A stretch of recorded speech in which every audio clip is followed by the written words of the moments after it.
sesi pengganti ya. Jadi mohon maaf hari Senin lalu saya berhalangan untuk hadir di kelas, sehingga harus kita melaksanakan kuliah di luar jam sebenarnya. Jadi ini kira-kira kan ada 5 orang ya, harusnya 6 orang. Ini belum datang atau bagaimana, Dik, dari kelompok 1? Sedang dihubungi. Oh, oke, berarti sedang dihubungi ya. Kemudian moderator dari kelompok 6 sudah siap? Siapa yang mau jadi moderator?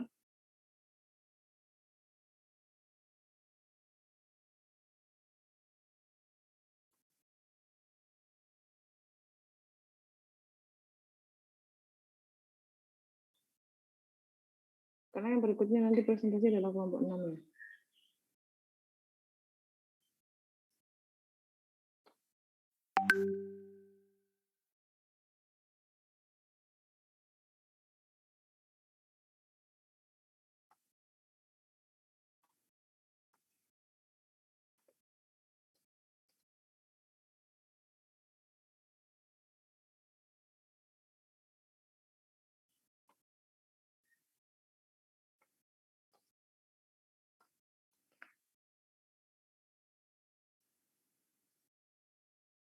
Yang baru datang kode presensi saya taruh di chat Zoom ya.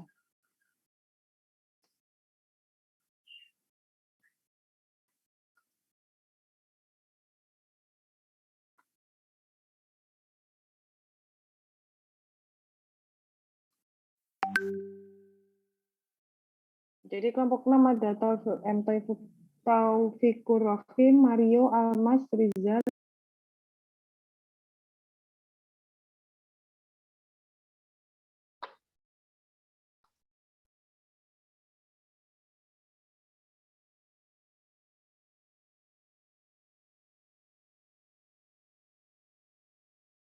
Ada Alvin, ada Dirga, ada Oktavan, tinggal Okta Pandri ya. Iya, selagi sedang dihubungi, masih belum sampai. Oke. Semoga bisa cepat bergabung ya. Jadi kita karena waktu kita pendek ya, jadi nanti ini rencana saya presentasi 2 kelompok langsung saja, nanti tanya jawabnya di akhir gitu. Mungkin oke, kalau gitu kira-kira tapi materi ada di teman-teman atau sudah ada di teman-teman atau belum dari kelompok 1? Maksudnya PowerPoint-nya? Ya. Sudah ada bukan di.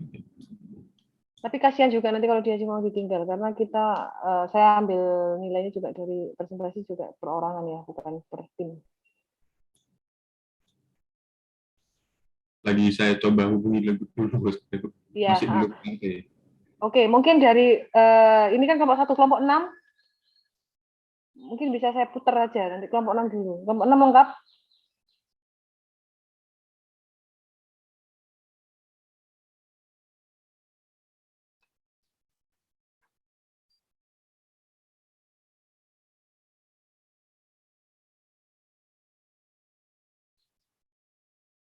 Kemana nggak ada ya kelompok 6?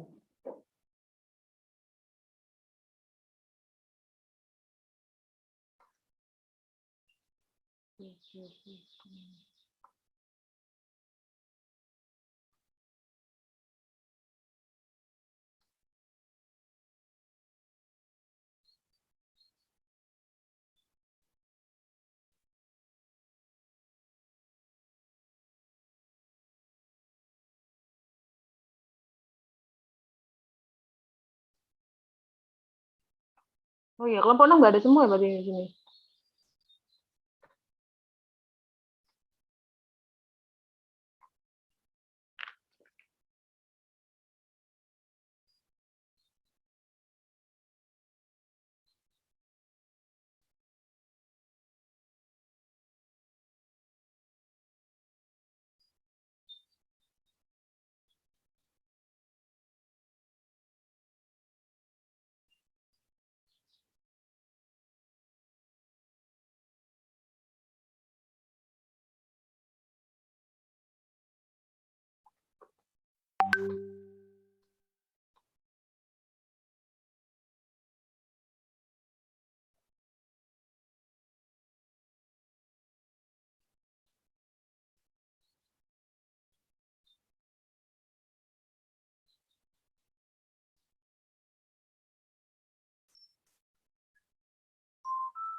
Permisi Bu, izin bertanya untuk hari ini kelompok 1 dan kelompok 5 atau kelompok 6 ya Bu? Bentar. Sorry. Kelompok 5 atau kelompok 6 ya? Yang terakhir yang belum presentasi kelompok 5 ya? Iya Bu. Oh, sorry, kelompok 5. Ya, berarti kelompok 5. Oh baik Bu, saya hubungi dulu teman-teman. Nah. Bentar, sisi. Dulu ya, kelompok 5.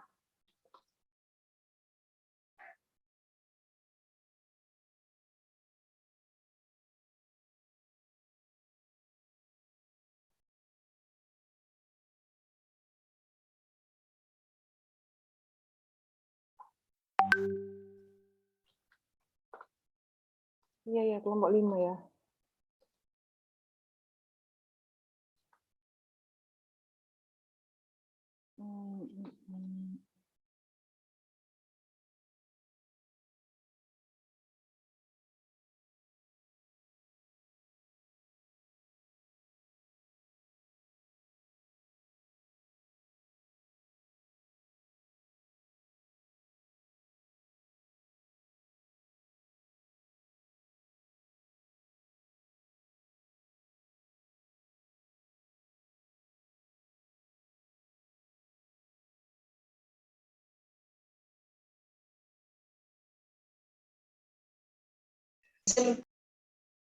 Kelompok 5 ada Satrio, Bernard, Julio, Roderick, sama Stefano.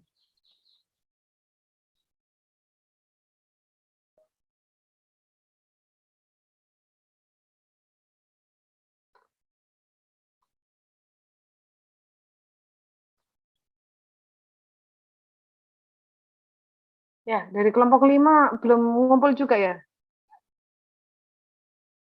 Nggak nyampe ya Bu itunya, teleponnya. Padahal udah ditelepon pakai pulsa, bukan pakai internet. Bukan pakai itu. Oke, ya udah dimulai saja Dek, nggak apa-apa wis. Mau gimana lagi? Tiduran mungkin dia.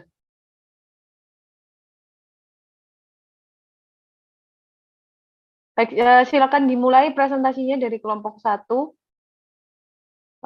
Bisa share screen, sudah saya multiple. Baik Bu, sebentar.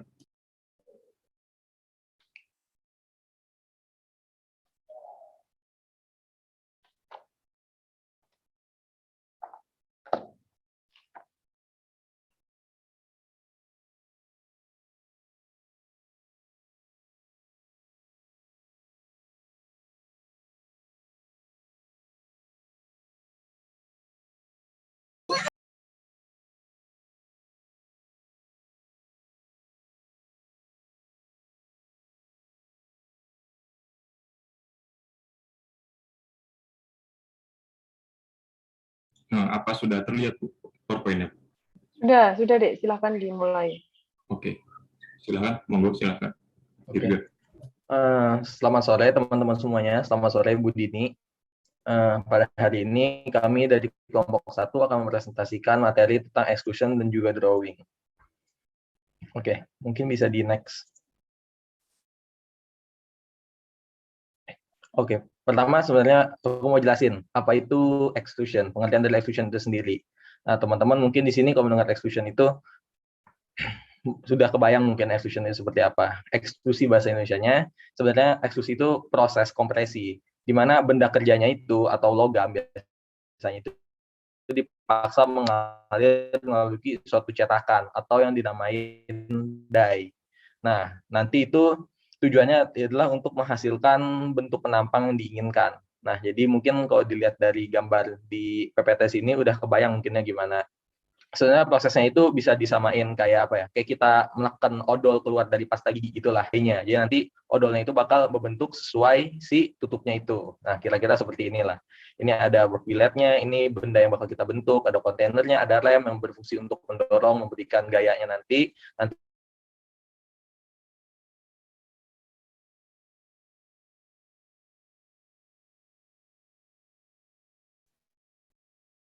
Nah, extrusion sendiri itu memiliki 2 klasifikasi ya. Sebenarnya ada 3, cuman untuk kali ini kita akan jelasin 2 ini dulu. Yang pertama hot versus cold, ini yang berdasarkan temperatur, yang kedua itu berdasarkan caranya, yaitu direct versus indirect extrusion. Nah, mungkin bisa di next. Nah, di sini aku bakal jelasin tentang direct dan indirect. Nah, direct extrusion itu nama lainnya sebenarnya forward extrusion. Itu persis seperti gambar yang tadi kita lihat di awal. Nah, kalau direct extrusion ini billet atau workpiece-nya itu benda yang ingin dibentuknya itu ditempelkan pada sebuah ram. Nah, ram ini yang di kiri ini yang ada yang nantinya akan didorong dan memberikan sebuah gaya ini. Nah, ramnya itu berada pada sebuah kontainer. Ini kontainer itu apa bahasanya? Yang sebagai tempat work billetnya itu berada lah gitu. Nah, nanti si ramnya ini akan mendorong, akan diberikan gaya di mana si ramnya ini akan mendorong terus si work billetnya ini ke arah die atau bukaan. Die-nya ini nanti dibentuk sesuai dengan bentuk akhir yang kita inginkan. Seperti itulah kira-kira. Mungkin bisa di next. Nah, ini contoh lainnya kalau kita mau membuat suatu workpiece yang ada hollow-nya, itu ditambahin mandrel. Jadi nanti akan ada bolong gitu di tengahnya. Next.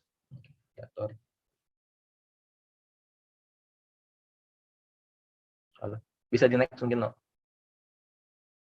Nah, selanjutnya ini ada backward extrusion atau indirect extrusion.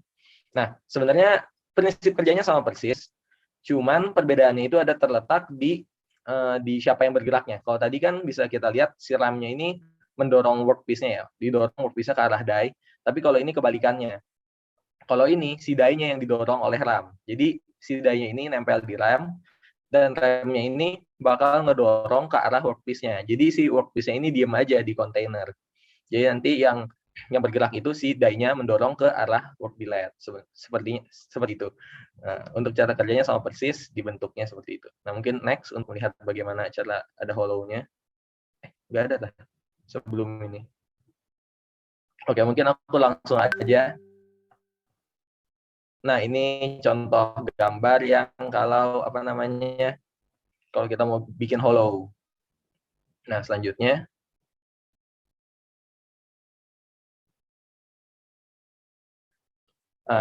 sekarang kita akan membandingkan antara keduanya seperti keuntungan dan kerugian dari masing-masing cara, yaitu direct sama indirect. Kalau direct sendiri itu dia keuntungannya dapat mengeksekusi benda kerja yang lebih panjang. Nah, ini kenapa? Karena kalau di indirect itu nanti dia itu ada yang namanya stem. Mungkin nanti bisa dilihat gambarnya, tapi untuk sekarang intinya gitu. Stem ini nanti karena dia itu yang bergeraknya, ini siramnya, kedainya itu, jadi nanti dia tuh nggak bisa panjang-panjang, karena dia itu harus ada yang mensupport si work billetnya yang keluar. Kalau kepanjangan nanti nggak ada supportnya itu nanti bisa patah atau nanti ada bengkok gitulah. Lalu dia juga dapat menggunakan berbagai jenis bahan baku, terus surface finish yang lebih baik. Ini teman-teman lihat, rem ini sama work billet ini kan nempel di kontainer. Jadi force yang dibutuhkan itu tinggi karena nanti si work billetnya ini akan bergesekan sama kontainer. Nah, solusi dari ini sebenarnya bisa menggunakan lubrikasi atau menggunakan offset layer. Tapi itu nanti juga akan ada beberapa drawback lainnya seperti surface-nya yang bakal yang akan ada kerusakan, itu bisa terjadi. Makanya nanti sebenarnya kalau di direct ini ada yang penggunaan dummy block. Nah, nanti dummy block itu fungsinya untuk mengatasi agar si offset layer-nya ini tidak merusak si surface dari work billet. Nanti juga ada terdapat extrusion defect. Extrusion defect itu ya karena dia ada gesekan, dia itu jadi panas, dan panas itu nanti bisa membuat dia jadi retak atau terdapat defect-defect gitulah. Selanjutnya mungkin bisa di next. Nah, kalau indirect itu keuntungannya jelas karena dia tidak bergerak, si work billetnya diam aja, yang di kontainernya diam aja. Jadi dia tuh gesekannya hilang 25 hingga 30%. Jadi kita bisa memproduksi bilet yang lebih besar. Terus memiliki kecepatan lebih baik karena nggak ada gesekan, jelas kecepatannya juga jadi lebih cepat. Lalu dia dapat mengeksekusi penampakan yang lebih kecil, lebih sedikit kecenderungan extrusion defect karena tidak ada pembentukan panas yang terjadi dari gesekan. Lalu kontainer lebih awet karena gesekan juga lebih sedikit. Nah, tapi kerugiannya seperti yang aku bilang tadi, panjang eksklusinya terbatas karena tadi kita butuh support untuk si work billet yang keluar dari ram sama die-nya ini, terus surface finish yang lebih buruk. Jadi sebenarnya kalau tadi teman-teman dengar ada dua jenis, yaitu exclusion defect sama yang satu lagi defect yang terjadi di indirect ini. Nah, di sini tuh terjadinya dikarenakan surface buruknya ini terjadi karena defect sama impurities yang ada di billetnya. Nah, jadi nanti defect sama impurities ini bisa kita minimalisir dengan proses kimia di work billetnya sebelum kita lakukan indirect extrusion ini. Begitu sih.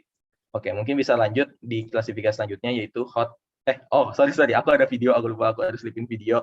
Mungkin ini bisa menjelaskan sedikit, memvisualisasi dari yang aku jelaskan tadi. Mungkin bisa dilihat.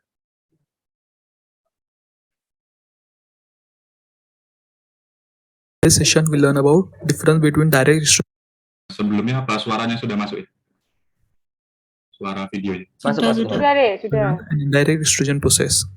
Here extrusion is a metal forming process involving shaping metal billet by forcing it through a die with opening. Here metal billet is a raw material placed into a container of a extrusion press. Here die with opening is mounted at the end of container. When hydraulic driven ram presses billet, the metal start to flow through a opening, forming extruded product of required cross section. In direct extrusion process, the extruded metal flows in direction of a ram motion. In indirect extrusion process, the metal flows in direction opposite to ram motion. Indirect extrusion process required lower force than direct extrusion process as there is no friction between billet and inside wall of a container. Direct extrusion process also known as forward extrusion process, where indirect extrusion process also known as backward extrusion process. The material wastage is more in direct extrusion process than indirect process. In direct extrusion process, the force required to release the billet out of extruder is more, where in indirect extrusion process, force required is less. In direct extrusion process, the frictional force is high due to the fact that metal billet must travel entire length of container. Nah, semoga jelas. Mungkin nanti kalau ada pertanyaan-pertanyaan lanjutan bisa ditanyakan di akhir sesi. Mungkin bisa dilanjutkan oleh Sofia. Today's session will learn about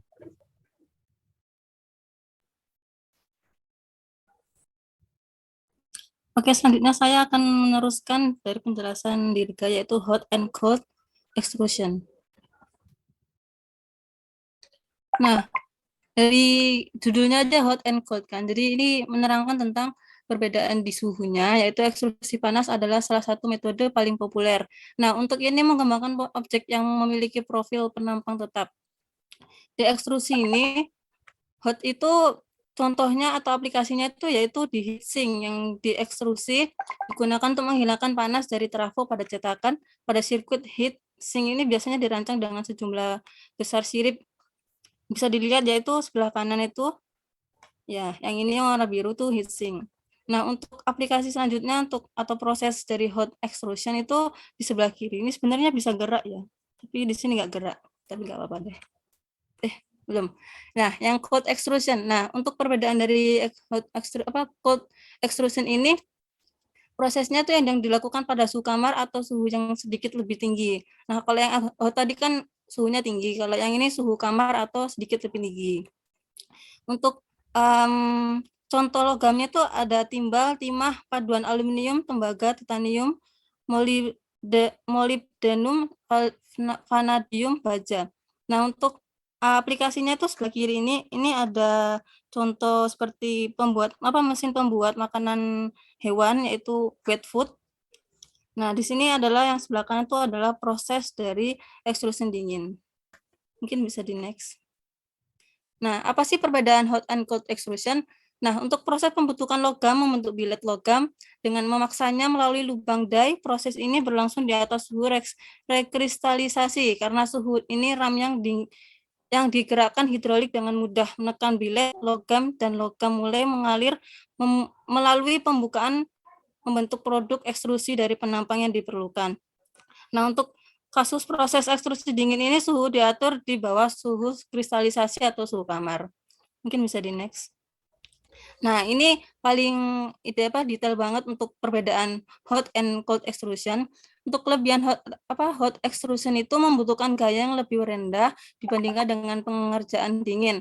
Selanjutnya untuk memudahkan dikerjakan dalam bentuk panas, tidak membutuhkan pengerasan regang atau strain hardening. Nah, untuk kekurangan dari hot extrusion itu permukaan akhir yang dihasilkan rendah. Karena apa? Karena pembentukan kerak pada bagian yang diekstrusi. Selanjutnya untuk mempercepat keausan cetakan. Lalu untuk diperlukan perawatan yang tinggi, itu kekurangan dari hot extrusion. Nah, kalau cold extrusion itu apa sih? Apa kelebihannya? Nah, kelebihannya itu sifat mekaniknya tinggi. Kalau yang ini permukaan akhir yang tinggi juga. Selanjutnya tidak terdapat oksidasi pada permukaan logam. Nah, untuk kekurangan cold extrusion ini membutuhkan daya yang lebih tinggi. Sedangkan kalau yang hot extrusion kan nggak terlalu. Untuk kekurangan cold extrusion selanjutnya yaitu produk dicapai dengan pengerasan regangan atau strain hardening. Mungkin bisa dilanjut. Nah, untuk produk hot extrusion ini komponen otomotif dan konstruksi. Terus ada frame jendela, railing, komponen struktur pesawat udara. Nah, untuk temperatur ini kurang lebih 50-75% dari titik lebur logam. Tekanannya 35-700 MPa. Mungkin bisa dilanjut. Nah, untuk cold extrusion, produk cold extrusion itu ada tools. Tools itu kayak peralatan rumah tangga, komponen automobil, motorcycle, bicycle, alat-alat rumah tangga. Nah, itu sama mungkin ya. Terus yang 6 transportasi dan 7 peralatan perkebunan. Mungkin bisa dilanjut. Nah, untuk contoh dari force untuk penghitungan atau formulanya itu F sama dengan 1100 A0 Y AFG. Nah, di sini ada punch untuk menekan powernya di sini. Selanjutnya ada ini juga sama, mungkin sebagai contohnya ini F. Mungkin bisa lanjut aja.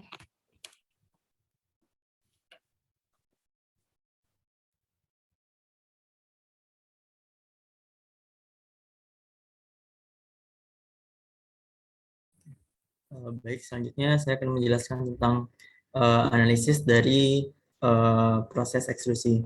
Nah, jadi perlu diperhatikan parameter-parameter yang akan diperhatikan, yaitu di sini terlihat pada gambar ada remaining billet length atau disimbolkan dengan L, lalu ada ram pressure atau P, lalu ada D0 itu sebagai diameter awal dari billetnya, lalu DF itu diameter finalnya.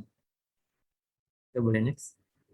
Nah, jadi untuk yang pertama kita akan memperhatikan analisis ekstrusi pada proses ideal, yang mana proses ideal ini tidak memperhatikan gesekan pada billetnya.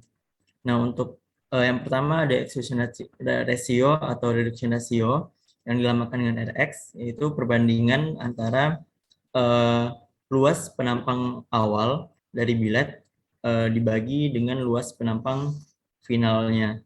Nah, untuk dari extrusion ratio ini kita bisa menghitung true strain-nya dengan ln dari RX, itu ln dari A0 per AF. Nah, lalu selanjutnya untuk ram pressure-nya pada kondisi ideal itu dilambangkan sebagai P sama dengan average flow stress dikalikan dengan ln RX.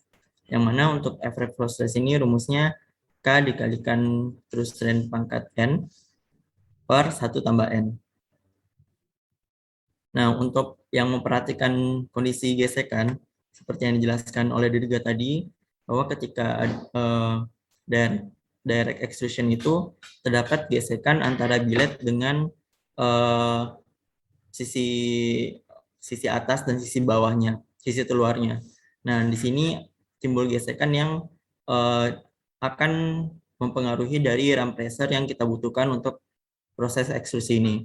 Nah, untuk extrusion strain-nya itu, rumusnya itu sama dengan A tambah B ln RX, yang mana A tambah B ini tergantung dari angle-nya. Nah, pada umumnya nilai A tambah B itu seperti ini, A sama dengan 0,8, dan B itu sama dengan 1,2 sampai 1,5. Nah, untuk ram pressure yang indirect itu efek dari gesekannya itu tidak terlalu signifikan, sehingga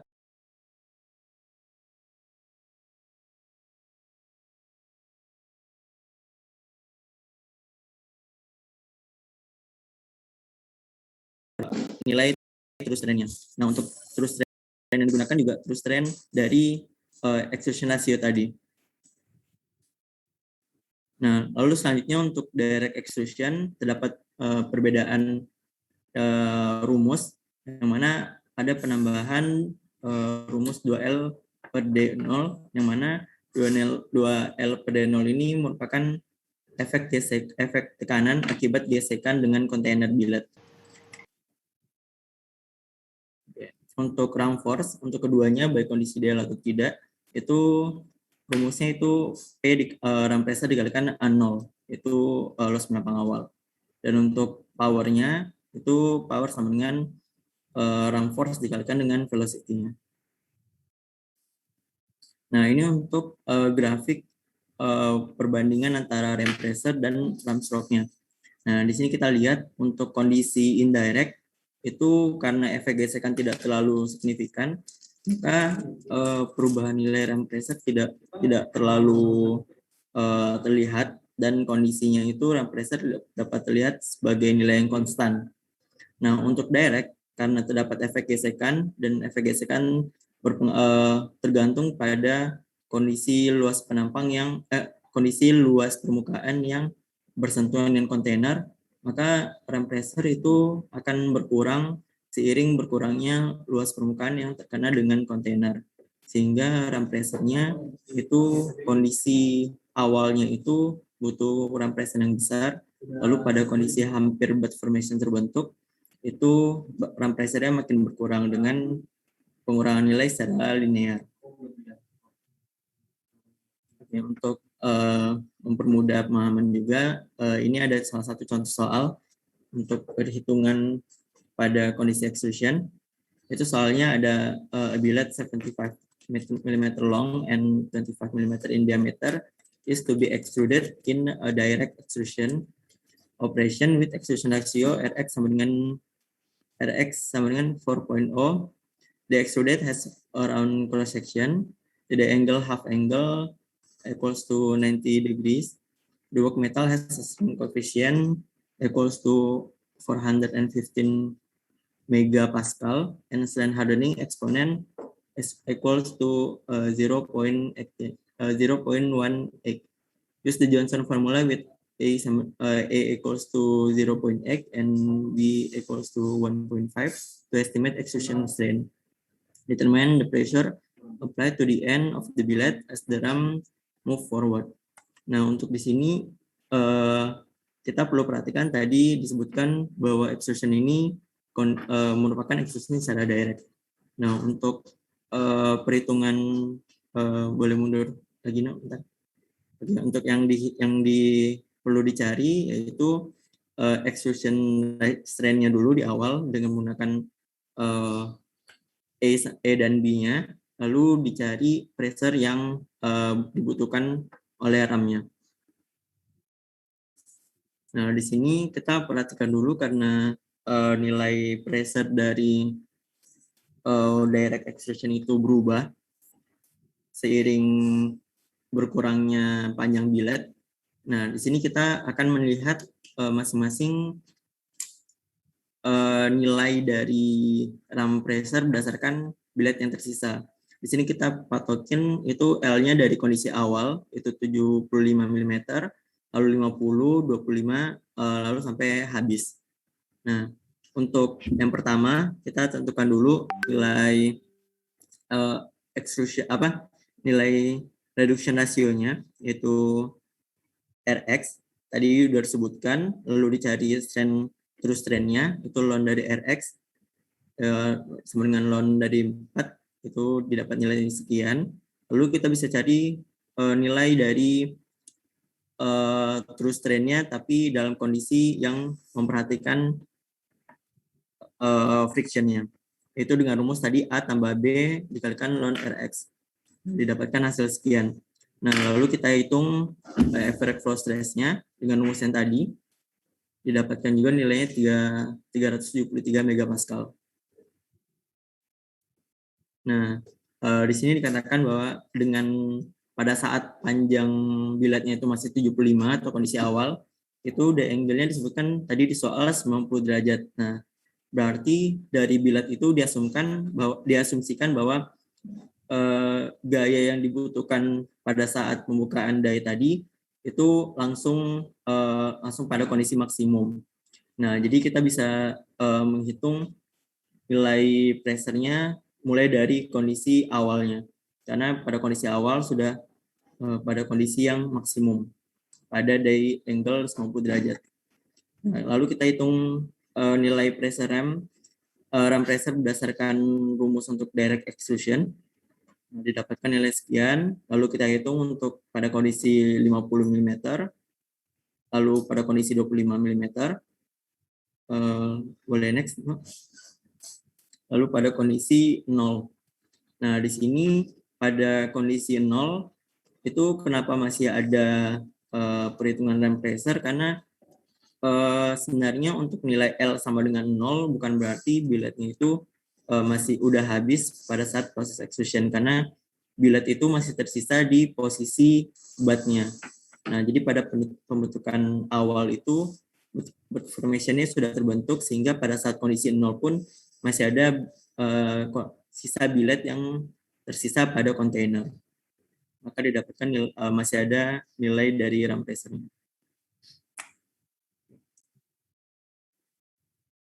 Selanjutnya yaitu defect yang terjadi pada proses ekstruksi. Yang pertama ada surface cracking. Surface cracking ini penyebabnya yang pertama suhu tinggi pada proses hot ekstruksi. Terus yang kedua ada gesekan yang tinggi, dan yang ketiga adanya kecepatan yang tinggi dari benda kerja. Umumnya material-material yang mengalami surface cracking yang pertama ada aluminium, magnesium, yang kedua magnesium, dan yang ketiga baduan seng. Cara menghindarinya yaitu dengan mengurangi suhu dan kecepatan pada proses ekstruksi. Terus defect yang kedua yang terjadi pada proses ekstruksi adalah internal cracking. Internal cracking ini merupakan retak yang berkembang dari tengah benda yang mengalami proses ekstruksi. Retak ini karena perbedaan aliran dari material pada bagian luar dan tengah yang menyebabkan tegangan di bagian tengah material. Dikenal juga dengan nama center burst. Cara mencegahnya yaitu yang pertama, high B angle itu dapat menimbulkan retak. Higher friction atau gesekan yang tinggi itu mengurangi retak, dan higher extrusion ratio itu dapat mengurangi retak. Selanjutnya ada piping defect, dikenal juga dengan nama tile pipe dan fistyling. Umumnya terjadi pada proses hot ekstrusi. Piping defect terjadi ketika logam yang bersentuhan dengan dinding mendingin dengan cepat dibandingkan dengan bagian tengah, sehingga menghasilkan aliran material yang tidak seragam. Piping defect ini dibuat oleh permukaan oksida dan kotoran yang ditarik ke pusat bahan yang diekstruksi. Cara mencegahnya, yang pertama dapat modifikasi pola aliran dengan mengontrol gesekan dan suhu. Yang kedua, pemesinan permukaan bilet sebelum diekstrusi. Dan yang ketiga, menggunakan balok dummy yang diameternya lebih kecil dari kontainer. Selanjutnya, peralatan pada proses ekstrusi. Ini yang pertama ada horizontal hydraulic press, merupakan peralatan dasar untuk ekstruksi. Kecepatan dan stroke dapat dikontrol sesuai kebutuhan dan mampu menerapkan gaya konstan pada stroke yang panjang.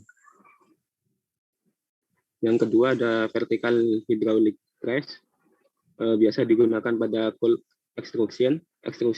Yang kedua ukuran lebih kecil, dan yang ketiga kapasitasnya lebih sedikit. Oke, selanjutnya kita lanjut ke proses selanjutnya, yaitu wire and bar drawing. Untuk drawing ini, menurut Groover, drawing is an operation which the cross-section of bar, rod, or wire is reduced by pulling it through die opening. Ini kami ambil dari Groover yang tahun 2013. Dan drawing ini biasa dilakukan dengan proses cold working. Dan perbedaan utama antara proses drawing dengan proses ekstrusi adalah pada proses drawing, benda kerjanya ditarik, sedangkan pada proses ekstrusi, benda kerjanya didorong. Dan untuk membedakan antara istilah drawing dalam konteks bulk deformation dengan drawing dalam konteks sheet metal working, maka digunakan istilah wire and bar drawing. Lalu, secara umum, ada dua proses drawing. Yang pertama itu ada bar drawing, lalu yang kedua ada wire drawing. Yang pertama, bar drawing itu istilah yang digunakan untuk drawing dengan bar dan rootstock berdiameter besar. Rootstock, bar dan rootstock itu bisa dianggap benda kerja awalnya.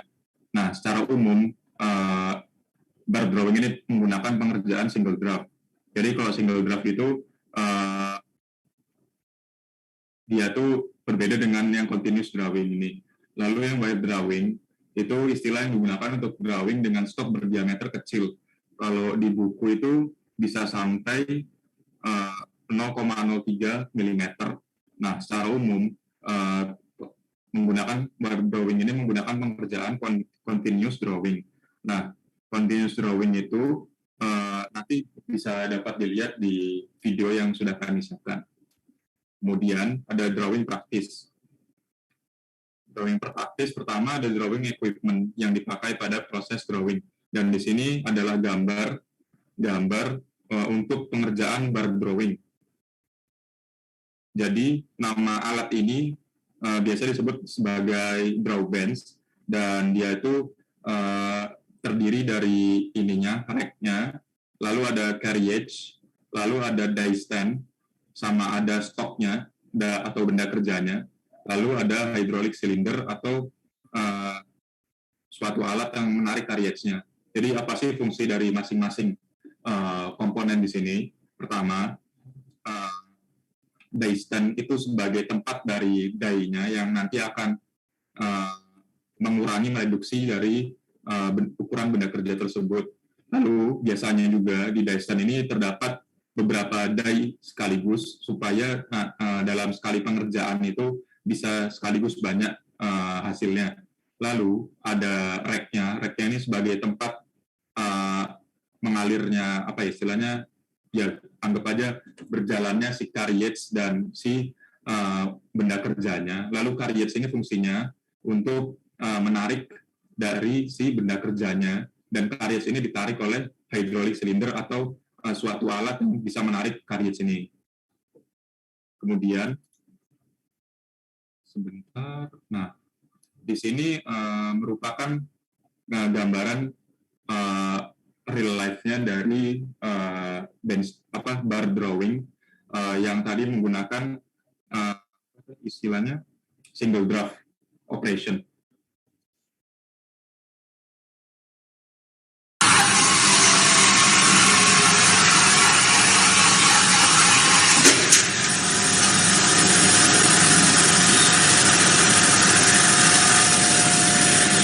Bisa dilihat di situ di sini.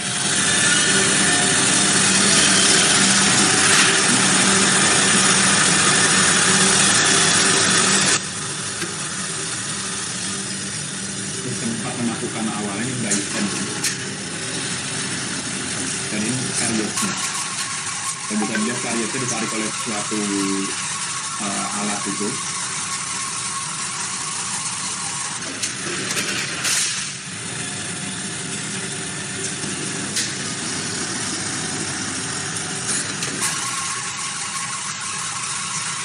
Dan yang kami tunjukkan di video ini merupakan salah satu dari draw bench, karena yang bisa kami lihat masih ada beberapa tipe yang lain yang otomatis sudah perlu ada operator yang langsung memasukkan benda kerjanya ke dalam baikan itu.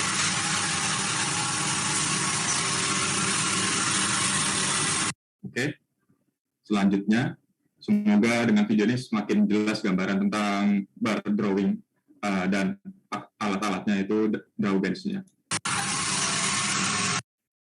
Kemudian selanjutnya ada drawing equipment yang dipakai untuk wire drawing.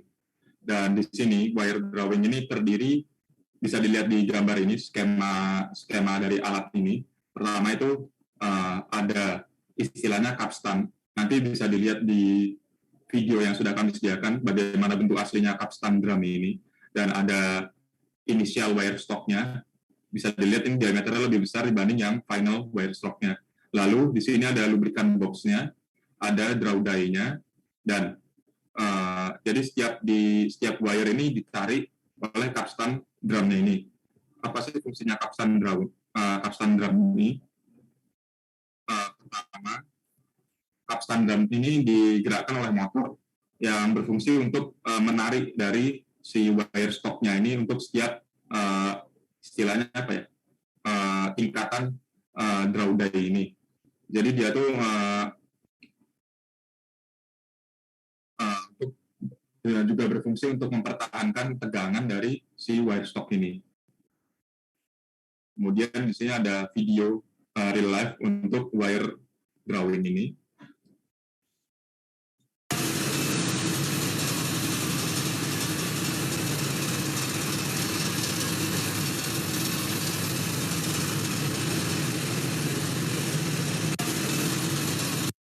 Wih.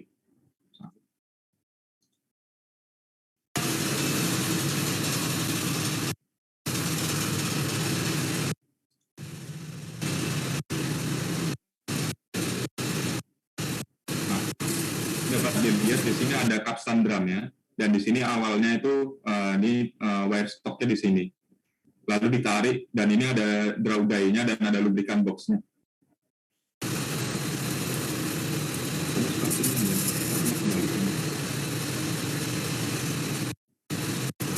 Dan bisa dilihat di sini ada beberapa tingkat draw dies-nya untuk menghasilkan wire yang sangat fine istilahnya. Wih, skip lagi.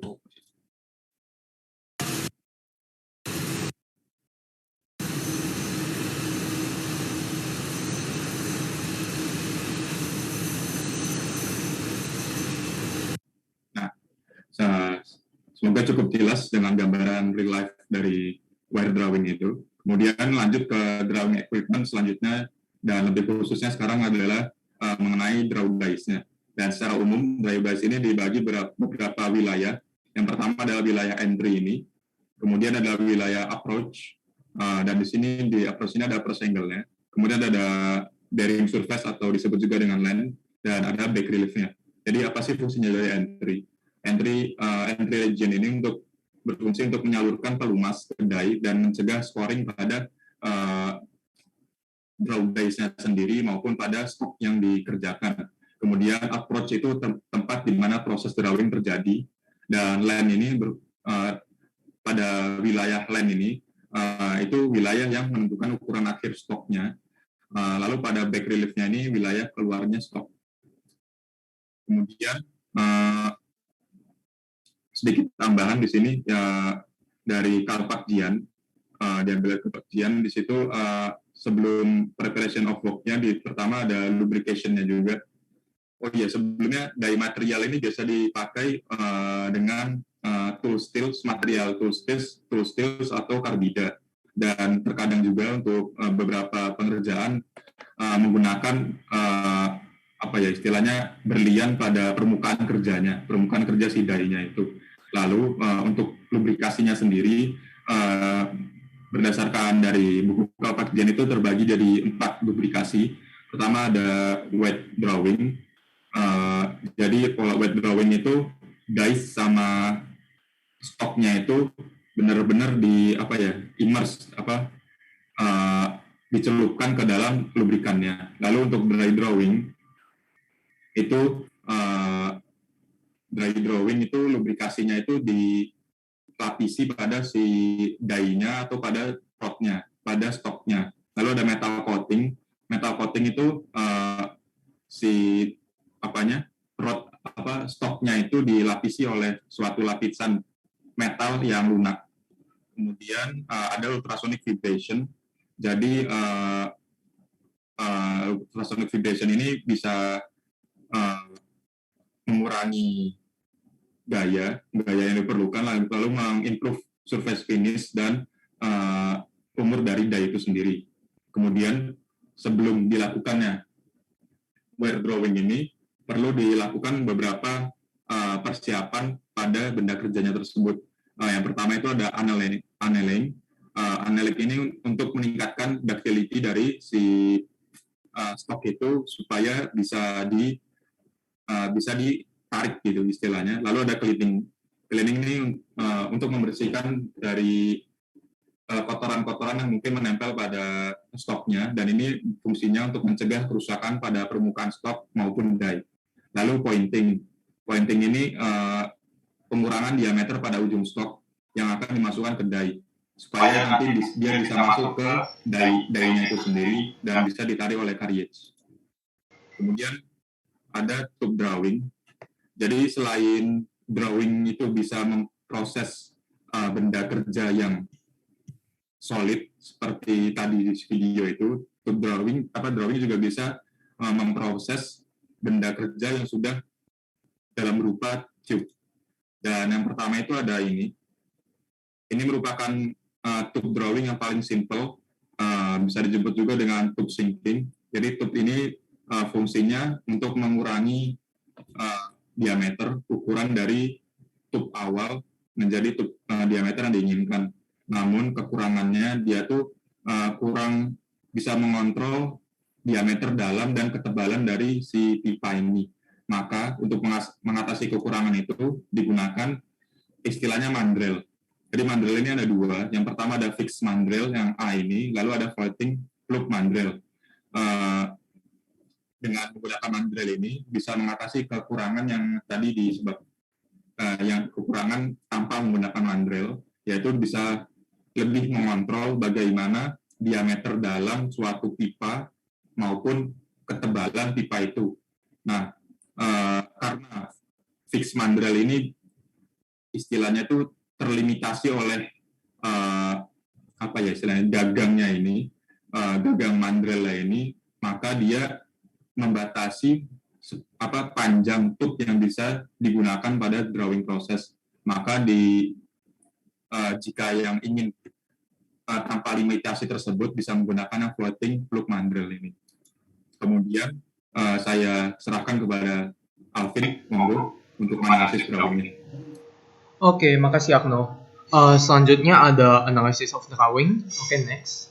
Nah, jadi outline yang akan dibahas di analysis of drawing ini pertama itu gambarnya, figurnya, kemudian area reduction, draft, mechanics, dan yang terakhir contoh soal. Untuk figure of drawing, jadi ini gambarnya dari drawing. Di sini ada F, gaya yang digunakan untuk menarik, ada diameter awal sebelum melewati die, diameter setelah melewati die, kemudian ada LC, yaitu panjang yang melakukan kontak antara die dengan workpiece-nya, kemudian atau ada alpha, draw angle, sudut die angle, atau tadi disebut juga approach angle. Sama seharusnya di belakang ini ada relief angle. Oke, kemudian ada area reduction of drawing. Ini sebenarnya rasio perubahan luasan workpiece setelah melewati die dibanding dengan luasan awalnya, yaitu R. Mungkin ya R A0 dikurang AF dibagi A0. Oke, next. Kemudian ada draft. Draft itu perbedaan diameter awal dan akhir setelah melewati satu die atau satu kali drawing. Oke, next. Nah, kemudian pada proses drawing ini tentu saja akan terjadi stres pada workpiece-nya. Nah, untuk kasus ini, untuk persamaan yang ini, kita itu kayak menyederhanakan proses drawing yang terjadi di mana kita asumsikan kita mengabaikan gaya gesek, kemudian kita asumsi bahwa material itu terdeformasi secara homogen. Nah, jadi rumusnya itu untuk stresnya adalah seperti berikut. Flow stress dikalikan dengan E, di mana E itu adalah ln A0 dibagi dengan AF.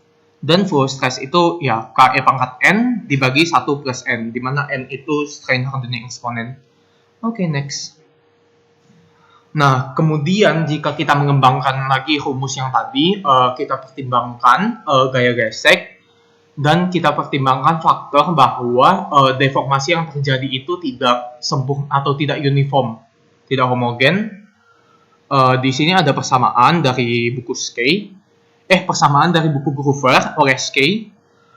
Jadi perbedaannya itu adalah ada faktor gesekannya itu 1 plus mu dibagi tan alfa, dan ada koefisien atau konstanta untuk deformasi non homogen, psi.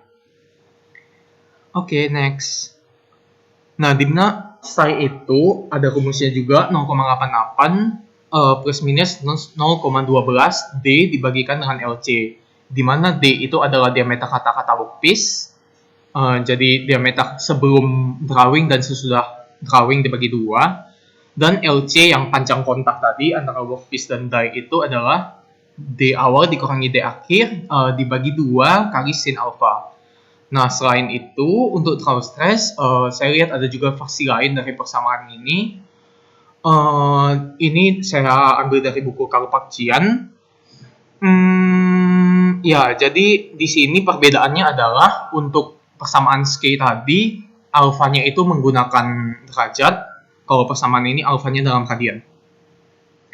Oke, kemudian gaya yang diperlukan untuk melakukan proses drawing itu tentu saja stres dikalikan dengan cross sectional area. Kemudian power atau daya yang diperlukan untuk melakukan proses drawing ini merupakan hasil perkalian F dengan kecepatan workpiece setelah melewati die atau exit velocity-nya. Oke, kemudian mengenai F tadi, area reduction of drawing, sebenarnya ada nilai maksimum dari area reduction of drawing. Kenapa ada nilai maksimum? Karena seperti yang kita bisa lihat di persamaan ini, semakin besar R, maka akan semakin besar draftnya. Nah, atau semakin besar selisih antara anode dan AF. Dan jika dimasukkan ke persamaan sigma D, semakin besar R, nanti akan semakin besar draw stress-nya. Nah, pada proses drawing itu, draw stress ini kita harus perhatikan agar dia itu tidak lebih besar dari yield stress dari workpiece yang kita gunakan. Kenapa? Karena jika draw stress yang lebih besar, material ini akan mengalami yield sehingga nanti materialnya itu tidak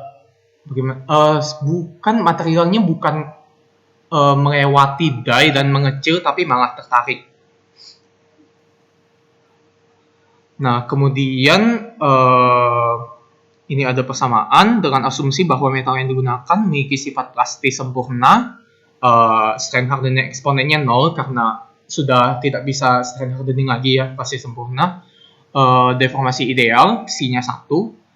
Draw stress maksimum itu akan sama dengan yield strength dari suatu material. Dibuktikan oleh persamaan di bawah ini. Yang berarti, mungkin bisa sebelumnya dulu. Di mana 1 plus mu. Nah, di sini kita menggunakan YF kali ln A0 per AF, di mana ln A0 per AF itu sama dengan ln 1 dikurangi 1 per R. Oke, next. Nah, jika yield coefficient strength tadi sama dengan yield atau dianggap sama dengan yield karena tidak ada faktor-faktor gesekan tadi, maka nilai dari ln ini maksimal 1. Adalah 1. Kemudian jika dieksponenkan akan mendapatkan hasil 2,71828, di mana seper R-nya R max-nya, sehingga R max-nya adalah 0,632 atau reduksi maksimal yang terjadi adalah 63,2%. Nah, jadi biasanya kalau secara teori, R max-nya ini 63,2% ini asumsinya, saya ulangi lagi, asumsinya itu tidak terjadi gesekan, bukan tidak terjadi gesekan, asumsinya efek dari gesekan itu diabaikan, dan homogen, deformasi homogen atau uniform. Nah, kalau pada kondisi real, karena ada efek dari gesekan dan ada deformasi yang terjadi, kemungkinan besar ya tidak uniform. Jadi R max-nya secara praktikal adalah 0,5 untuk single bar wire drawing dan 0,3 untuk multiple bar. Nah, selanjutnya masuk ke contoh soal. Yang pertama ini saya ambil dari Carl Park-Jian, wire silinder, materialnya plastis sempurna, yang berarti N-nya 0, yield stress-nya 275 MPa. Asumsi ini melewati satu die, satu kali proses drawing dari 2,5 menjadi 1,5. Angle-nya 15 derajat. Coefficient of friction-nya 0,15. Nah, kita itu disuruh untuk menentukan dengan menggunakan persamaan di mana kita mengabaikan efek dari gesekan dan mengasumsikan bahwa itu deformasi homogen. Ya, di sini persamaan 15/3. Dan mencari juga dengan mempertimbangkan faktor-faktor tersebut. Nah, oke, next. Pertama-tama untuk deformasi ideal tadi, F adalah AF dikali draw stress-nya, AF kali YF kali E, di mana AF-nya ini adalah lingkaran ya, cross section lingkaran PD kuadrat per 4 menggunakan D akhir. Kemudian YF ini KE pangkat N dibagi 1 plus N, di mana N-nya itu 0, sehingga K-nya ini, YF-nya ini sama dengan SY atau sama dengan K. Kemudian Len antara luasan awal dibanding luasan akhir. Nah, dari hasil perhitungan didapatkan sekitar 500 Newton, 496. Jika kita mengasumsikan bahwa ini deformasi ideal, ada dua persamaan. Pertama-tama saya ambil dari Carl Park-Jian. Berarti ada efek dari coefficient of friction dan ada draw angle.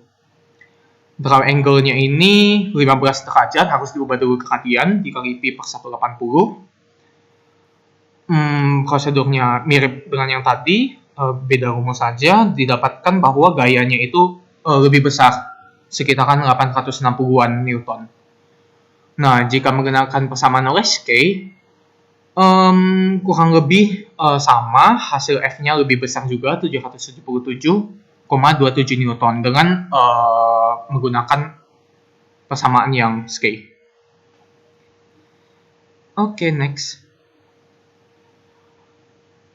Nah, seperti yang tadi teorinya, bahwa jika gesekan itu diabaikan, tentu saja gaya yang dibutuhkan untuk proses drawing lebih rendah, tapi nyatanya ada gesekan dan deformasi non-homogen sehingga akan menjadi lebih tinggi. Jika kita hitung area of drawing-nya, area reduction of drawing pada soal tadi, kita lihat bahwa hasilnya adalah 0,64. Di mana itu melewati nilai teoritis 0,632 dan juga melewati nilai secara praktikal dari area reduction maksimumnya karena single bar 0,5. Nah, jadi seharusnya dalam proses ini itu dilakukan dalam 2 langkah dengan draft yang lebih kecil. Tadi kan draftnya 1 mm. Oke, next. Kemudian ada juga soal dari buku Groover 1938, rootstock initial diameternya 0,5 inch, angle-nya 13 derajat, ya dari 0,5 menjadi 0,375 inch, strength coefficient atau K-nya 40.000 lb per inch square, strength hardening eksponen N-nya 0,2, mu-nya 0,1. Nah, kita disuruh menentukan F-nya, F-nya, dan dayanya dalam horsepower. Oke, jadi untuk R, ya perubahan cross sectional area dibagi dengan cross sectional area awal 43,75% ditemukan. Kemudian gayanya AF, cross sectional area dari lingkaran karena count ya tadi barnya. YF-nya KE pangkat N seper N dibagi seper N, di mana E itu kan true strain dan N itu strain hardening exponent. Dimasukkan, dapat bahwa flow stress-nya itu 29.000 lb per inch square. Kemudian kita harus mempertimbangkan juga efek dari non-homogen deformation. Non-homogen deformation berarti psi 0,88 plus 0,12 D per LC. Nah, di sini saya hanya menggunakan plus, nanti akan saya jelaskan kenapa. Dan psi-nya itu 1,069. Untuk draw stress-nya, YF dikali 1 plus mu per tan alpha dibagi psi ln A0 per AF. Ini persamaan dari buku Groover yang sekali tadi. A0-nya bisa dicari, AF-nya tadi kita sudah tahu. Kemudian untuk draw stress, mu-nya sudah ada, alpha-nya juga sudah ada. Oke, semua dimasukkan dan didapatkan bahwa draw stress-nya itu 26.000. Di mana gayanya itu adalah A cross section dikali draw stress-nya, berarti 2.900 lebih. Daya yang digunakan untuk melakukan proses drawing itu adalah F dikalikan dengan exit velocity. Exit velocity-nya kan tadi diasumsikan, dikasih di soal 2 feet per second.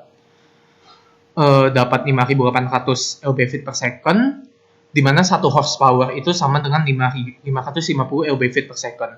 Ganti satuan, dapatnya 10,5 horsepower. Nah, untuk yang tadi masalah psi, kenapa saya hanya menggunakan yang positif, kan di rumus tadi plus minus. Sebenarnya lebih ke factor of safety, di mana jika kita asumsikan bahwa psi-nya ini besar, maka psi-nya besar sehingga di rumus ini terlihat bahwa draw stress-nya akan semakin besar. Dengan kata lain, kita melimit R-nya, area reduction-nya, untuk ya lebih konservatif saja sih. Kalau mau lebih agresif dalam perhitungannya bisa juga dikurangi sehingga draw stress-nya bisa lebih kecil. Oke. Sekian untuk analysis of drawing. Saya balikkan lagi ke teman-teman. Oke, di sini ada lanjutan buat video, buat materi defect pada extrusion. Coba kita play.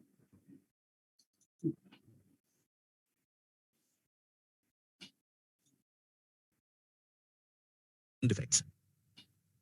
Irregularities observed during the process of extrusion are known as extrusion defects. Most defects are created by non-uniform material movement through the die and stress distribution during the process. Number of defects depend upon wall friction and wall temperature. There are mainly 3 types of extrusion defects, namely surface cracking, piping defect, internal cracking. Now let us discuss about each defects. Surface cracking generally occurs due to rise in surface temperature. Here are some examples of surface crackings which are common. These cracks are intergranular and usually the result of hot hardness. These cracks can also occur at low temperature when extruded material sticks to die. Internal cracking occurs when cracks are developed in center of the extruded material, also known as center cracking, center burst, chevron cracking, and arrowhead fracture. These cracks develop due to the difference in flow of metal in outer part as compared to central part. Outer part has more velocity as compared to central part, resulting in stress developed in central part. These cracks are often hard to detect as they occur within the material of the part. These cracks can be prevented by using appropriate die angle and higher friction and high extrusion ratio. Piping generally occurs in hot extrusion. When metal in contact with the walls cools down rapidly as compared to central part, resulting in a non-uniform flow of metal. These defects are created by surface of oxides and impurities being drawn to the center of the extruded material. Piping defect propagates as a funnel-shaped void to the end of the material, also known as tailpipe and fish tailing. These defects can be prevented by modifying flow pattern by controlling friction and temperature, machining the billet surface prior to extruding, using a dummy block that is smaller in diameter than the container. Thus, we can summarize as Tadi saya lupa menambahkan buat drawing itu juga ada defeknya. Jadi defeknya drawing itu bisa dibilang hampir mirip, bahkan mirip juga dengan defek pada ekstrusi ini, tapi terutama kalau ekstrusi drawing itu yang biasanya terjadi itu defeknya itu center cracking, dan juga ada defek seams, namanya seams. Jadi seams itu defek di mana permukaan dari materialnya itu seperti tergores seperti itu. head fracture. Defects.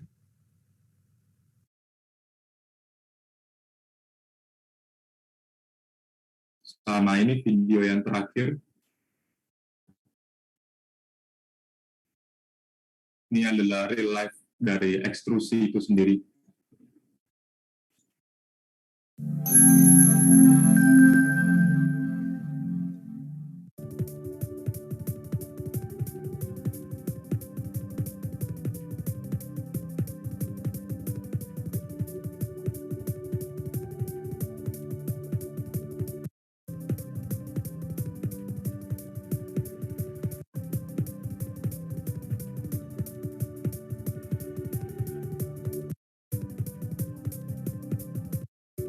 Tapi sepertinya nih bahannya bukan metal ya.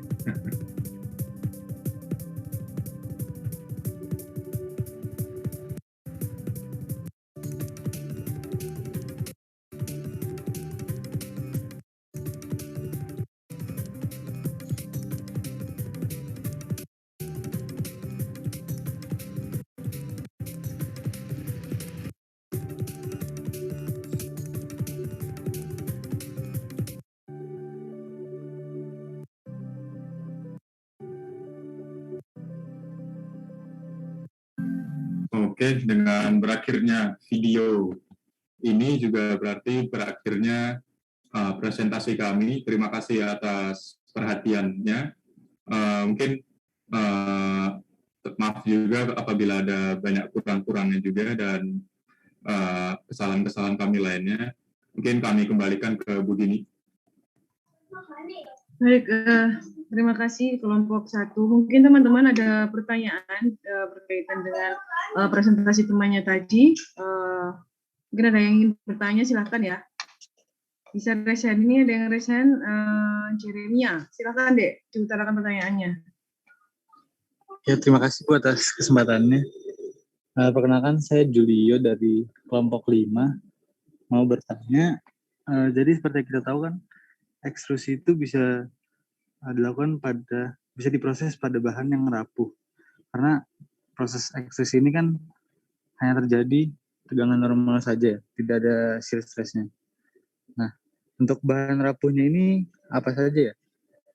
Apakah bahan karet itu termasuk di dalam bahan rapuh ini?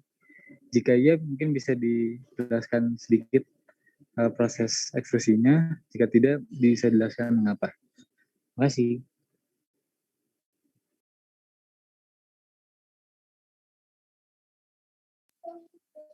Oke, jadi pertanyaannya tadi berkaitan dengan ekstrusi dengan bahan yang selain metal ya, Dek? Iya, betul, Bu. Oke, mungkin ada pertanyaan lain dari kelompok yang lainnya?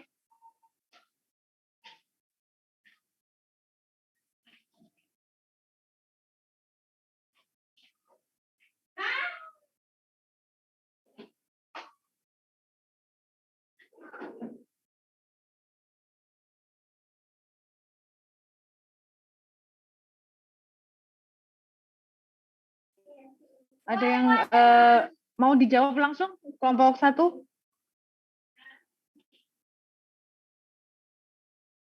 Mungkin kami proses dulu pertanyaannya. Oke, ada pertanyaan lagi dari teman-teman semuanya mungkin?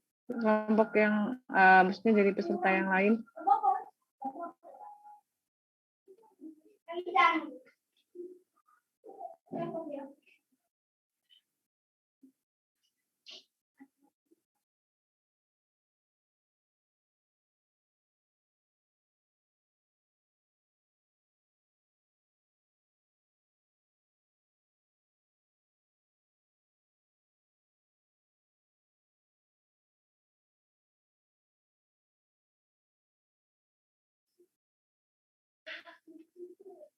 Jadi saya mau memberikan tambahan ya, ringkasan dari presentasi dari kelompok 1 tadi. Sebenarnya memang pada hakikatnya ekstrusi dengan drawing itu prosesnya lebih sedikit banyak agak sama ya. Jadi mencetak dengan cara memberikan force di materialnya. Jadi kalau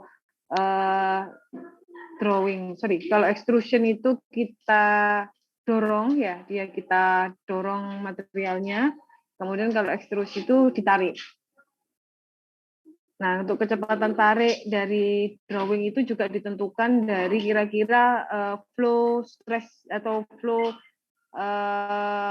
materialnya itu berapa, kan material itu punya koefisien mulur ya. Jadi dia itu bisa mulur sampai kecepatan berapa kalau diberikan tekanan. Nah, itu tuh harus disesuaikan, jangan sampai kecepatan dia menarik materialnya dengan force tertentu itu lebih besar. Nanti kan pasti akhirnya malah semakin lama di tengahnya itu akan malah putus ya.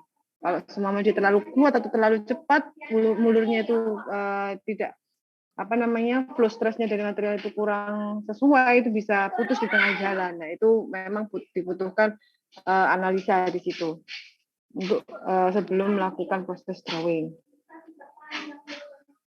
Mungkin saya bantu jawab pertanyaannya Julia. Ekstrusi itu untuk bahan di luar metal bagaimana? Jadi kalau yang dijelaskan di persamaan temannya tadi itu adalah kayak parameter-parameter dan kemudian persamaan rumus-rumus yang ada di situ itu digunakan untuk metal ya. Tapi untuk persamaan yang di luar metal itu berbeda. Jadi kita tidak bisa menggunakan persamaan perhitungan gaya, kemudian estimasi reduction dan sebagainya dengan rumus-rumus yang sudah dijelaskan oleh kelompok 1 begitu. Jadi memang bisa, prosesnya itu bisa di plastik apalagi ya, aluminium, aluminium masih metal ya. Plastik itu biasanya plastik karet yang biasanya yang paling itu PVC ya. Sekarang itu komposit jadi polikarbonat, PVC, kemudian untuk yang tadi contohnya yang diberikan di video yang terakhir tadi yang warna putih itu dia semacam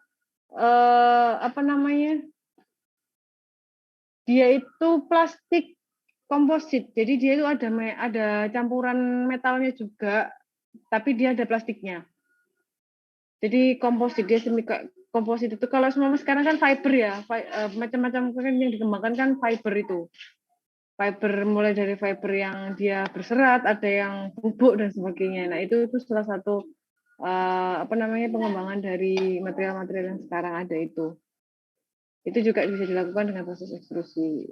Ibaratnya kalau proses ekstrusi itu kalau hampir disamakan dengan proses, mungkin teman-teman pernah dengar yang injection molding ya. Kalau injection molding itu ada kompaksinya ya. Dia ditutup, kemudian kita tekan, tapi dia di dalam itu ada di kompak atau diberikan tekanan yang dimampatkan seperti itu. Nah, kalau ekstrusi itu dia cuma didorong aja materialnya tanpa adanya kompaksi. Jadi biasanya dia kepadatannya akan berbeda antara produk yang dihasilkan dari ekstrusi dan injection molding. Tapi sifatnya prosesnya sama-sama diinjek seperti itu.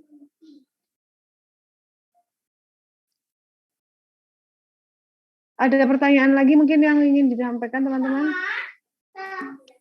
Baik Bu, terima kasih Bu atas jawabannya. Oh iya, sama-sama Julio. Oke, Yoga, silakan.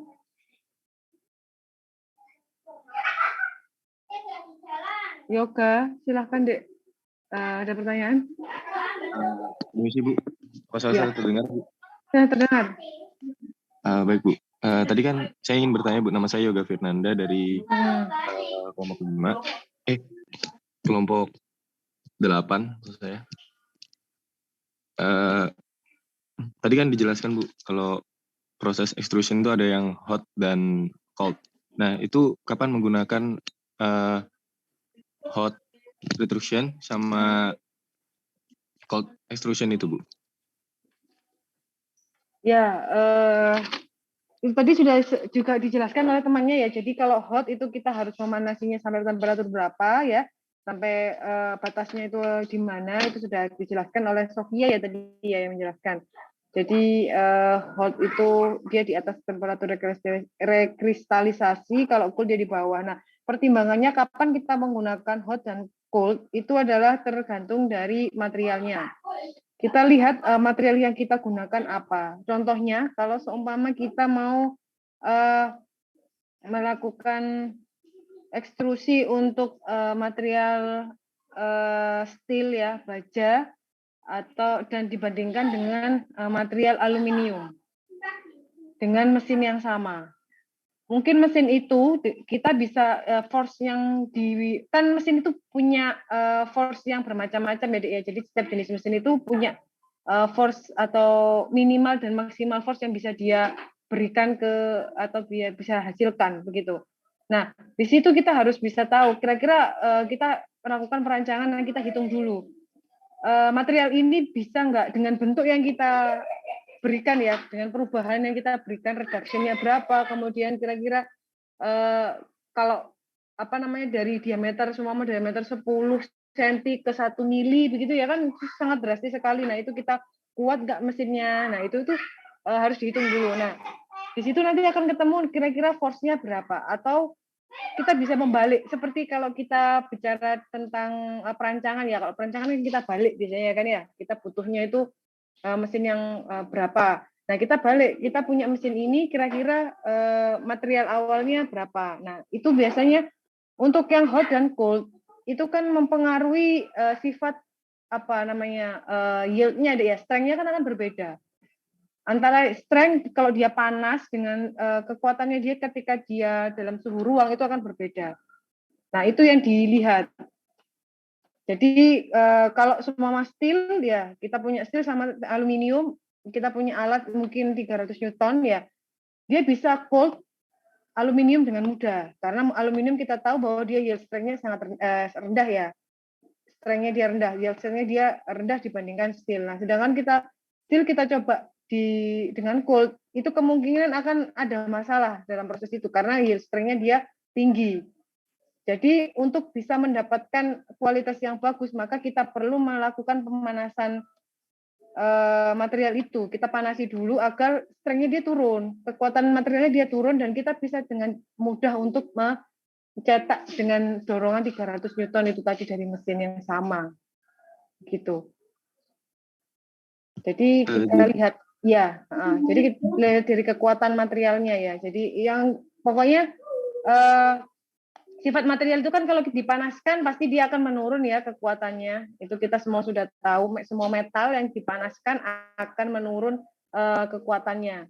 Ya itu kita sudah dibahas di pelajaran metalurgi ya. Nah itu yang dilihat di situ. Nah kenapa kok kan tidak mungkin kalau kita memanaskannya dalam sampai temperatur leleh ya. Itu kan nanti akan beda lagi prosesnya. Itu nanti casting ya kan. Kalau itu kan casting. Jadi kalau casting itu kan proses dari dia material metal itu dicairkan dulu baru dia dicetak. Itu casting. Tapi kan kita pembahasnya di proses pembentukan, di mana proses pembentukan ini juga ada jika dibandingkan dengan casting mungkin akan punya positif dan negatif masing-masing prosesnya. Jadi tidak bisa dibandingkan.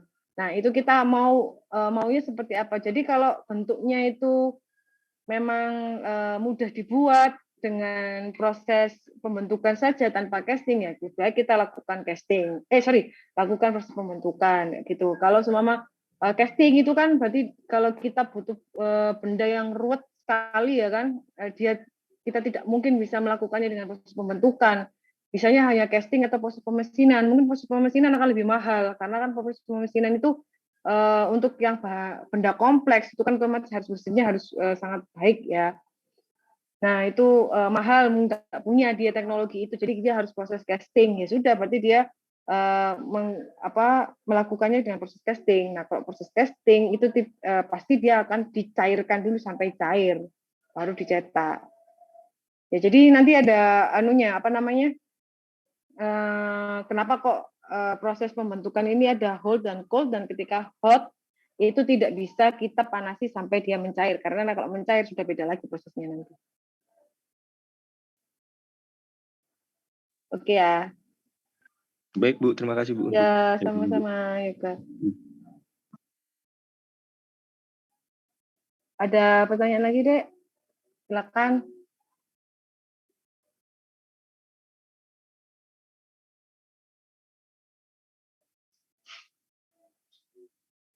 Tadi untuk contoh-contoh soalnya sudah ada ya, sudah diberikan banyak oleh kelompok 1, lengkap sekali, jadi ada 2 contoh untuk 1 proses. Ya, jadi itu tadi juga ada yang masalah capstan ya, capstan di drawing. Perlu dicermati bahwa putaran capstan dari capstan yang satu ke capstan yang lainnya, semakin kan ada capstan banyak ya dalam satu proses drawing itu, untuk membantu menarik materialnya itu, metalnya, dan itu kecepatannya akan berbeda. Ya, kecepatannya berbeda. Pastinya capstan yang dengan dengan reduction yang paling akhir itu akan lebih cepat. Yang kecil, yang diameter yang semakin kecil akan semakin cepat putarannya. Karena kan di situ tarikan ya. Jadi tarikan itu kan kalau besar itu kan pasti dia pelan ya, mulurnya kan pelan. Kalau dia masih besar, dia kan pelan. Kemudian semakin lama itu kan dia akan semakin cepat karena dia dengan force yang sama itu kan mulurnya akan semakin mudah ya kan. Maka biasanya kecepatan capstan itu yang ujung yang mendekati finish itu akan lebih cepat daripada yang permulaan capstan di awal-awal itu yang masih diameter dalam kondisi diameter besar. Baik Bu, terima kasih.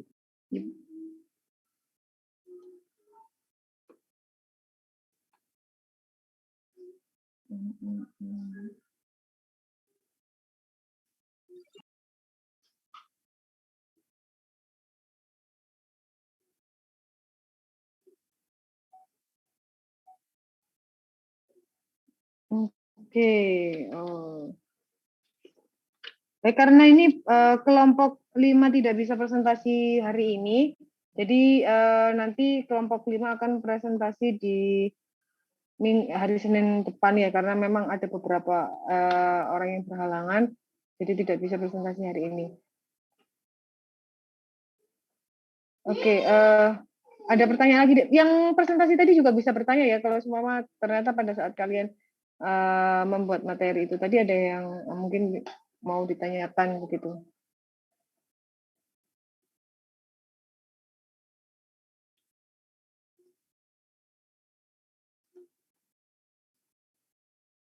Ini itu Xavier ingin bertanya. Siapa? Oh ya, oke. Xavier, silakan. Permisi Bu, saya Xavier dari kelompok 4. Saya izin bertanya, kalau tadi kan waktu saat melakukan cold extrusion itu menggunakan suhu ruangan. Namun jika suhu ruangan yang terdapat pada saat itu terlalu rendah, apa yang akan terjadi Bu? Begitu. Sekian. Ini hot extrusion atau cold extrusion?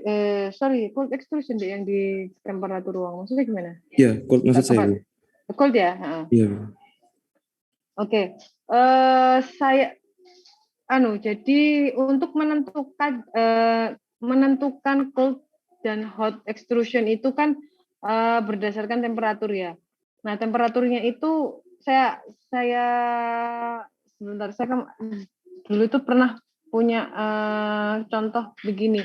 Jadi dalam kondisi aluminium itu kan temperatur rekristalisasinya rendah. Ya, aluminium itu temperatur rekristalisasinya itu rendah.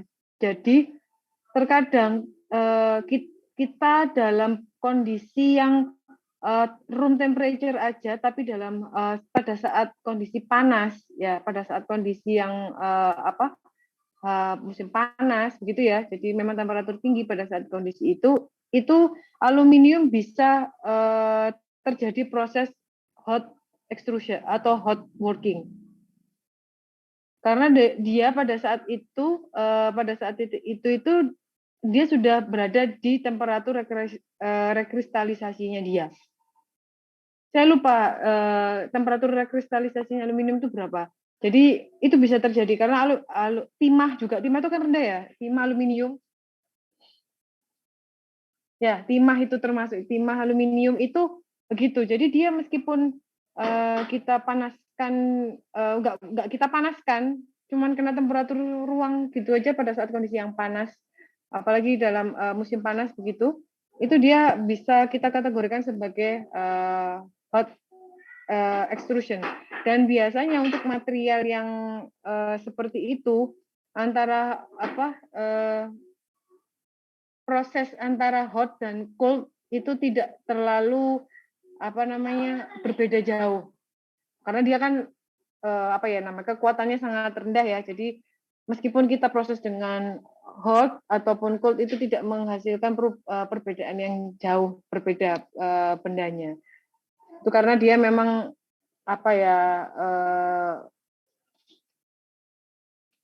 pokoknya dia tidak dilakukan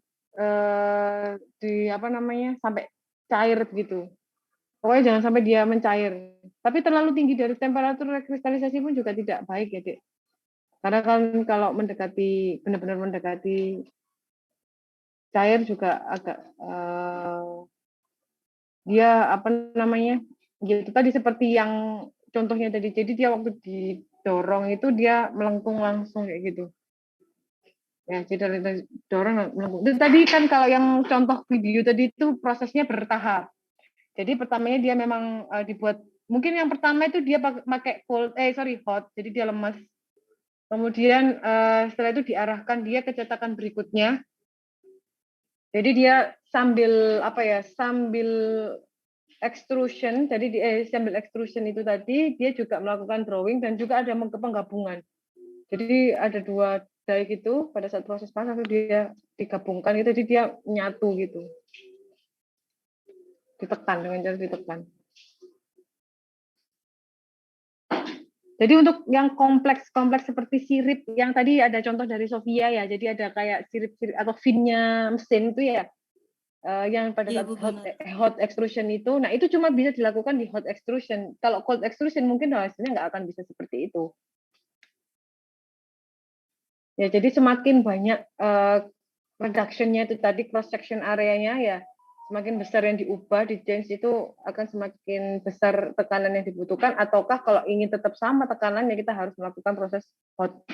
Dan yang perlu diingat kalau dalam merancang proses dan kita tentukan dia sebagai hot extrusion, kita juga harus memperhitungkan energi yang digunakan untuk memanaskan material itu, karena itu cost juga, itu biaya juga.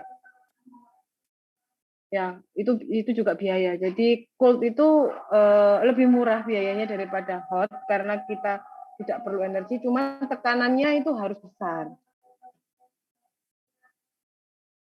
Dan memang yang kalau bisa dilakukan cold, mending dilakukan cold karena cold itu bisa lebih ke net shape. Net shape itu maksudnya sampai produk akhir. Jadi kita tanpa melakukan tambahan proses apapun. Jadi setelah kita extrusion, kita potong itu sudah jadi. Jadi kita tidak perlu melakukan proses-proses yang lainnya. Beda dengan hot extrusion. Hot extrusion itu banyak sekali proses tambahan yang harus dilakukan, terutama yang berkaitan dengan oksidasi. Ya, oksidasi pada saat proses itu. Jadi kan karena dia panas, kemudian dia mulur, dia berkontraksi dengan oksigen, dia akan membentuk kerak. Nah, karena kerak itu harus dibersihkan. Nah, akibat kerak itu juga nantinya kita kan tidak bisa mengontrol oksidasi.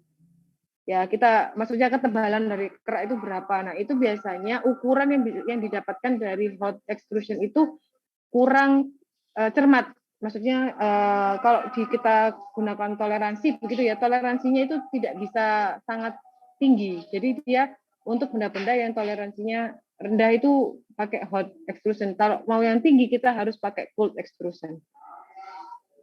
Karena yang kita rancang ya itu yang kita punya. Tapi kalau hot extrusion, nah itu kita susah untuk mengendalikan oksidasi ya. Kita kan nggak tahu, mungkin di permukaan yang sebelah kiri oksidasinya cuma 1 mikron. Sedangkan yang sebelah kanan bisa sampai 10 mikron.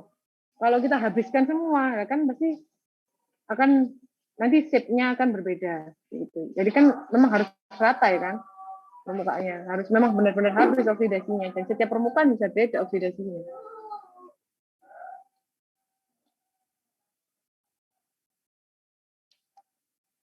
Baik Bu, terima kasih atas jawabannya. Oke, sama-sama.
Oke, ada pertanyaan lagi?